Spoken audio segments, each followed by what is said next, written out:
وعلى آله وصحبه وأهل بيته أجمعين. أعوذ بالله من الشيطان الرجيم واعتصموا بحبل الله جميعا ولا تفرقوا.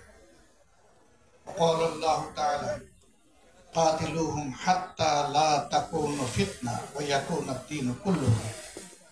صدق الله مولانا العظيم. খেলাফত মজলিসের সাধারণ পরিষদের দ্বাদশ অধিবেশন, গুরুত্বপূর্ণ এই অধিবেশনের সম্মানিত সভাপতি হযরতুল আল্লাম জনাব মৌলানা আব্দুল বাসিত আজাদ, যিনি খেলাফত মজলিসের বর্তমান চেয়ার, রাজনীতির এক জীবন্ত ইতিহাস, সাবেক আমির, বিশিষ্ট আলেমে দ্বীন হযরত মৌলানা মোহাম্মদ ইসহাক, মঞ্চে বসা খেলাফত মজলিসের সম্মানিত নেতৃবৃন্দ, বিভিন্ন বন্ধু সংগঠনের সম্মানিত জাতীয় নেতৃবৃন্দ, ছাত্র যুব নেতৃবৃন্দ, অধিবেশনে অংশগ্রহণকারী সম্মানিত সহকর্মীবৃন্দ, আল্লাহ তাবারক তাআলার শুকরিয়া আদায় করছি। আল্লাহ তাআলা মুক্ত পরিবেশে আমাদেরকে মন খুলে এখানে একত্রিত হওয়ার তৌফিক দান করেছেন এবং দুটি কথা বলার এবং শোনারও সুযোগ করে দিয়েছেন, আলহামদুলিল্লাহ রাব্বিল আলামিন। সেই সাথে খেলাফত মজলিসকে অন্তরের অন্তঃস্থল থেকে ধন্যবাদ এবং কৃতজ্ঞতা জ্ঞাপন করছি যে তারা আজকের এই অধিবেশনে আমাদেরকে এখানে আসার সুযোগ করে দিয়েছেন। আল্লাহ তাআলা এর জন্য খেলাফত মজলিসের মর্যাদাকে বৃদ্ধি করে দিন, আমিন। সম্মানিত ভাই এবং বন্ধুগণ, আমি এতক্ষণ ধরে তন্ময় হয়ে সকলের বক্তব্যই শুনছিলাম। কথা একটাই এসেছে, আলটিমেটলি আমরা একটা নতুন পরিশীলিত পরিবর্তিত বাংলাদেশ চাই। সেই বাংলাদেশটা কেমন চাই? সেই বাংলাদেশটা আমাদের সন্তানেরা যে স্লোগান দিয়েছে সেই স্লোগানের বাংলাদেশ চাই। তাদের মৌলিক স্লোগান একটাই ছিল, উই ওয়ান্ট জাস্টিস। আমরা সকল ক্ষেত্রে ন্যায় বিচার চাই, ভারসাম্য চাই, সাম্য চাই, বৈষম্য চাই না। যেই দেশ এবং সমাজে ন্যায় বিচার প্রতিষ্ঠিত থাকে সেই সমাজে কাউকে অধিকার চেয়ে নিতে হয় না। রাষ্ট্রের দায়িত্ব হয় যার যার অধিকার তার হাতে তুলে দেওয়া। এই জায়গাটাই আমাদের সবচেয়ে ক্ষতিগ্রস্ত হয়ে আছে। আর এর মূল কারণ হলো আমাদের অগ্রহণযোগ্য বিধ্বস্ত শিক্ষা ব্যবস্থা। যেই শিক্ষা মানুষকে মানুষ তৈরি করার পরিবর্তে দানব এবং রাক্ষসে পরিণত করে, সেই শিক্ষাই জাতির দুর্ভোগের মূল কারণ। এই জায়গাটাই রাষ্ট্র সংস্কারের জন্য সর্বপ্রথম সর্বাধিক গুরুত্ব দিয়ে আমাদেরকে হাত দিতে হবে। যদি আমরা সত্যিকার অর্থে একটা জাস্ট বাংলাদেশ আমরা চাই। শিক্ষার এই পরিবর্তনটা আংশিক নয়, বড় ধরনের পরিবর্তন এখানে লাগবে। অন্য কথায় বলতে গেলে একটা রেডিক্যাল পরিবর্তন লাগবে। সেই শিক্ষাটা কেমন হওয়া উচিত? অবশ্যই সেই শিক্ষাটা নৈতিকতা সমৃদ্ধ এবং জাগতিক উৎকর্ষের চরম সীমায় পৌঁছানোর শিক্ষা আমাদের হতে হবে। আজকে নৈতিকতা না থাকার কারণে যারা সাধারণ মানুষ, যাদের অত শিক্ষা দীক্ষা নেই, যাদের সার্টিফিকেট এত লম্বা নয়, তাদের দ্বারা দেশের বড় কোনো ক্ষতি হয় না। বরঞ্চ শিক্ষার এই নিয়ামত আল্লাহ তাআলা যাদেরকে দিয়েছিলেন, আমরা দেখতে পাচ্ছি কলায় কৌশলে, আকারে ইঙ্গিতে, এদিকে ওদিকে করে তারাই জনগণের সমস্ত সম্পদ তাদের পকেটে পুরে ফেলছে। পুরে ফেলেও তারা শান্তিতে নাই। এই টাকা তারা এদেশে কাজে লাগানোর সাহস নাই, কারণ জবাব দিতে পারবে না এই টাকা কোত্থেকে পেয়েছে। এই জন্য জনগণের টাকা পকেট কেটে এখান থেকে সংগ্রহ করে সমস্ত টাকা এখন বিদেশে পাচার করে দিচ্ছে। এ পর্যন্ত যে তথ্য এসেছে তাতে 26 লক্ষ কোটি টাকা সেই 15.5 বছরে বাংলাদেশ থেকে পাচার করা হয়েছে। আফসোস, এই সরকার খুব বড় গলায় অমুক চোর তমুক চোর মানুষকে এই ধরনের অপমান করত, জাতীয় শীর্ষ নেতৃবৃন্দকে অপবাদ দিয়ে লাঞ্ছিত করেছে, কষ্ট দিয়েছে। সবচেয়ে বেশি আক্রোশ মিটিয়েছে উলামায়ে কেরামের অসহ্য যন্ত্রণা। উলামায়ে কেরামকে কোনোভাবেই সহ্য করতে তারা পারেনি, যার কারণে আমরা দফায় দফায় দেখেছি যারা ইমানদার দেশপ্রেমিক মানুষ তাদেরকেই সবচেয়ে বেশি অপমানিত করা হয়েছে। হাজার হাজার উলামায়ে কেরামকে মিথ্যা মামলা দিয়ে জেলে নিয়ে লাঞ্ছিত করা হয়েছে। কোরআনের পাকি হাফিজ অনেক এতিমকে নির্বিচারে গুলি করে হত্যা করা হয়েছে। বাপখানা এমন ছিল যে এরা কোনো মানুষও নয় এবং সাধারণ প্রাণীর পর্যায়ে পড়ে না, তারা বোধহয় আরো উপেক্ষিত কোনো কিছু।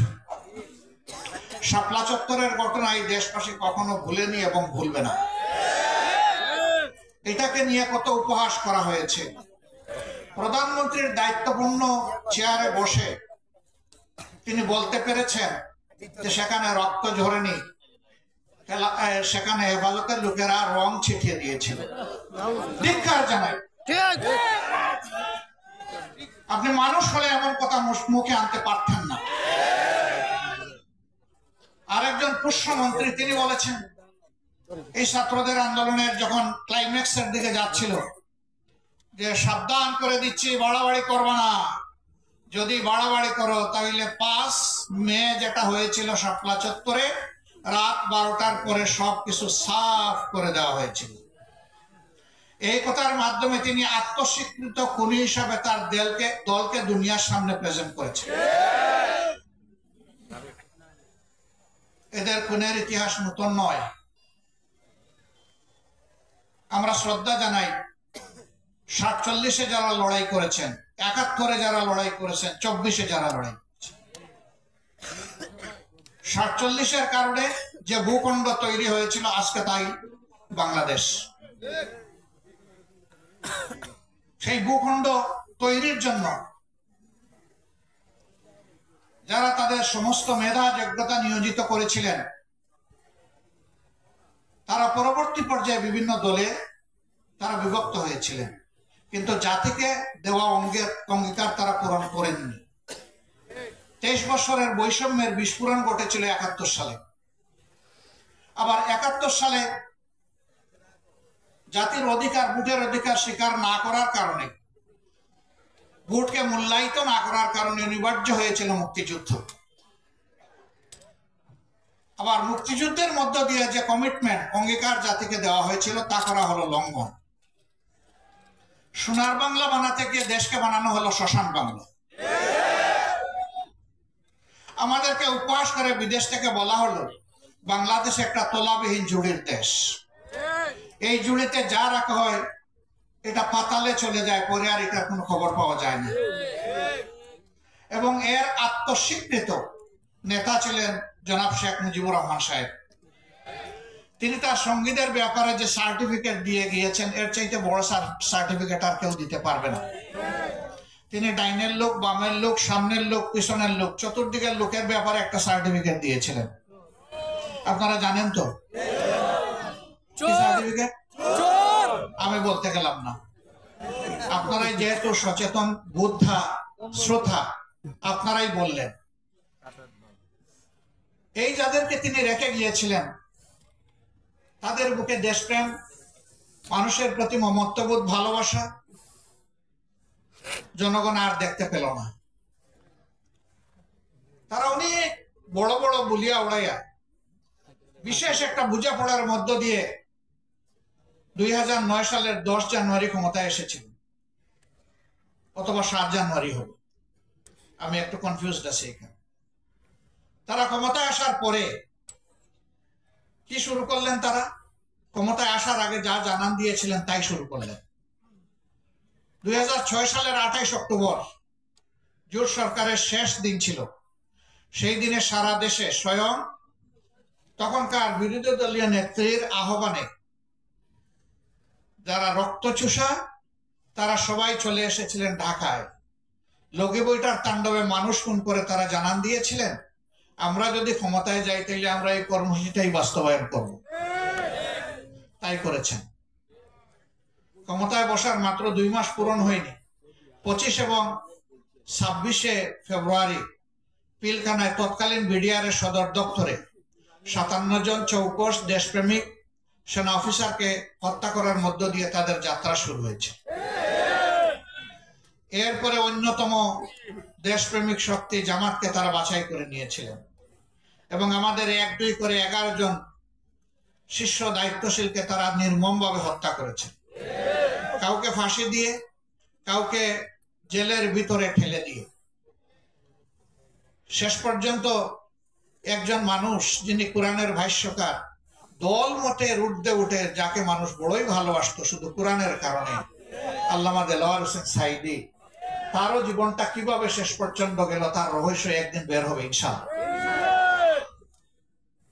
সম্মানিত ভাইয়েরা, এইভাবে আলিম উলামাকে এত বেশি লাঞ্ছিত করা হলো যে এর কোনো শেষ নেই। তবে হ্যাঁ, শুধু আলিম উলামাকে নয়, এদেশের 18 কোটি মানুষকেই তারা কষ্ট দিয়েছে, জুলুম করেছে, একজন ভিক্ষুকের উপরেও জুলুম করেছে। আমি একদিন বনানীর রাজপথ দিয়ে আসতেছি, হঠাৎ করে গাড়ি থেকে নামলাম, চালককে বললাম থামাও। লাইন ধরে 3-4 জন ভাই বসে আছে ভিক্ষা করার জন্য। একজনের কানে কানে গিয়ে জিজ্ঞেস করলাম সারাদিনে কেমন পান? বললো 1800 থেকে 2200। তা তো খারাপ না। ওই জিনা পোষায় না। পোষায় না কেন? অনেকের বেতনের চাইতে তো ইনকামটা বেশি। বলে যে এখানে খাজনা দিয়ে সকালবেলা বসতে হয়, অগ্রিম খাজনা আদায় করে তারপরে বসতে হয়। জিজ্ঞেস করলাম খাজনা কারে দেন? বলে যে ক্যাডার দেন। রেট কত? কয় এক এক জায়গার এক এক রেট। তারাও তখন ক্যাডার বুঝতো। ক্যাডার আমরা বুঝতে পারছি তো এই ক্যাডার কারা। এরা এতই নিচু মনা যে আমাদের ভিক্ষুক ভাইগুলার কাছ থেকেও তারা ভিক্ষা নিত। তো এরা কার উপর জুলুম করেন নাই বল? এরা সবার উপর জুলুম করেছে। সবচেয়ে বেশি আক্রোশ মিটিয়েছে আলিম উলামার উপর। আমি আগেই বলেছি, খুতবায় দাঁড়িয়েছেন একজন খতিব, তিনি খুতবা দেবেন, একজন উচ্ছৃঙ্খল সন্ত্রাসী মুসল্লির বেশে সেখানে ঢুকেছে, ফুস করে উঠে খতিবের হাত থেকে মাইক কেড়ে নিয়ে গেছে। এই ঘটনা বাংলাদেশে ঘটে নাই? বহুত। ওয়াজের মাহফিলে, তাফসীর মাহফিলে একজন ওয়াজ করছেন, একজন মুফাসসির তিনি তাফসীর করছেন, সেখানে বিশৃঙ্খলা সৃষ্টি করা হয়েছে, তাকে অপমান করা হয়েছে, মাইক কেড়ে নেওয়া হয়েছে, মফসিল বন্ধ করে দেওয়া হয়েছে। কোন কোন ক্ষেত্রে থানা পুলিশকে অন্যায়ভাবে ব্যবহার করা হয়েছে। কেন এত আক্রোশ? আপনারা না বলেন যে সকল ধর্ম বর্ণের মানুষ শান্তিতে তাদের ধর্মকর্ম পালন করতে পারবে। আমরা আপনাদের ব্যাপারে একটা কথা গভীরভাবে বিশ্বাস করি, আপনারা যা মুখে বলেন তা করেন না, আর যা করেন তাই বলেন না। আপনাদের চরিত্র সম্পূর্ণ বিপরীতমুখী। আমরা এটা বলি না, কিন্তু যা আমরা করি জনগণ তার সাক্ষী হয়। এবারকার এই বিপ্লবের পরে অনেকে উস্কানি দিয়েছিল, তারা ওত পেতে অপেক্ষা করছিল যে বাংলাদেশে একটা ব্যাপক বিশৃঙ্খলা দেখা দেবে। কিন্তু আলহামদুলিল্লাহ, আল্লাহ শুকর, দায়িত্ব নিয়ে সমস্ত ইসলামী দল তারা পাহারাদারের দায়িত্ব পালন করেছে। এখানে আলিয়া কওমি ছিল না, জামাত হেফাজত ছিল না, আমরা সবাই একাকার হয়ে গিয়েছিলাম। আমরা মানুষকে আশ্বস্ত করে বলেছি আমরা মেজরিটি মাইনরিটি মানি না। এ দেশ আমাদের সকলের। আল্লাহ যাদেরকে এখানে পয়দা করেছেন নাগরিক অধিকার সকলেই সমানভাবে ভোগ করবে। তবে আমরা এও বিশ্বাস করি দেশের নিরাপত্তা ব্যবস্থা এমন হওয়া উচিত, যদি আমার মসজিদ পাহারা দেওয়ার দরকার না হয় তাহলে মন্দিরে যেন পাহারা দেওয়ার দরকার না পড়ে। যে যার ধর্মকর্ম করবে, এখানে আমরা কারো উপর জোর করব না। তবে আমরা মানুষকে আল্লাহর বাণী শোনাতেই থাকবো, এটা থেকে আমরা বিরত হব না। এ দাওয়াত আমাদের চলবে, কেউ পছন্দ করুক অথবা না করুক। সম্মানিত ভাইয়েরা, এখন একটা আকাঙ্ক্ষার নতুন বাংলাদেশ চাই, যেটা আমাদের সন্তানেরা, যুবকরা চেয়েছে। আমি গভীর শ্রদ্ধা নিবেদন করি তাদের প্রতি। 15.5 বছর তিলে তিলে যন্ত্রণা সহ্য করে আমরা বহু আন্দোলন করেছি, কিন্তু এই আন্দোলনের পরিসমাপ্তি আমরা টানতে পারিনি। আমাদের সন্তানদের হাতে এর পরিসমাপ্তি হয়েছে। তাদেরকে ভালোবাসা জানাই, শ্রদ্ধা জানাই, সেলিউট জানাই। আমরা তাদের জন্য গর্বিত, কারণ আমরা তাদের গার্জিয়ান, আমরা তাদের পিতামাতা। এমন সন্তান আল্লাহ তাআলা এই জাতির মধ্যে আরো বেশি বেশি করে পয়দা করুন, তাই দোয়া। এবং আগামীর বাংলাদেশের চালিকা শক্তিটা তাদের হাতে তুলে দিয়ে আমরা তাদেরকে পিছন দিক থেকে সহযোগিতা করতে চাই, দোয়া করতে চাই, তারা এই দেশকে সামনে এগিয়ে নিবে ইনশাআল্লাহ। আমরা সেই বাংলাদেশের অপেক্ষায় আছি এবং গভীরভাবে বিশ্বাস করি যে যেমনটাই মনে করুক, সমস্ত সৃষ্টির স্রষ্টা যে বিধান দিয়েছেন তার বাইরে মানুষের জন্য কোনো মুক্তির পথ খোলা নেই। একমাত্র পথ হচ্ছে আল কোরআনের শাসন। এই শাসনের জন্য একটা জিনিসই প্রয়োজন, ঐক্য। তারপরে কি ঐক্য, এরপরে কি ঐক্য, এর বাইরে যাওয়ার কোনো সুযোগ নেই। আর যেন আলিম উলামা ইসলামী দলগুলার মাথার উপরে কেউ কাঁঠাল ভেঙে খেতে না পারে, সেই ব্যাপারে আমাদেরকে সজাগ হতে হবে, সোচ্চার হতে হবে। আল্লাহ তাআলা আমাদেরকে হৃদয়ের কাছাকাছি এনে দিন, আমাদের মধ্যে উলফত মহব্বত আল্লাহ তৈরি করে দিন। ভাই হিসাবে আমাদের মধ্যে আল্লাহ তাআলা বুনিয়ানুম মারসুসের নিয়ামত দান করুন।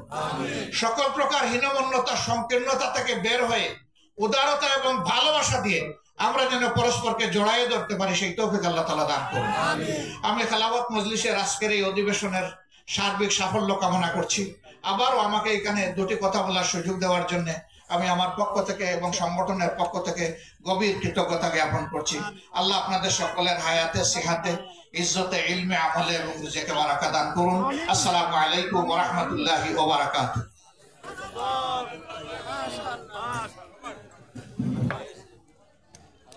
ধন্যবাদ। সংগ্রামী উপস্থিতি, খেলাফত মজলিসের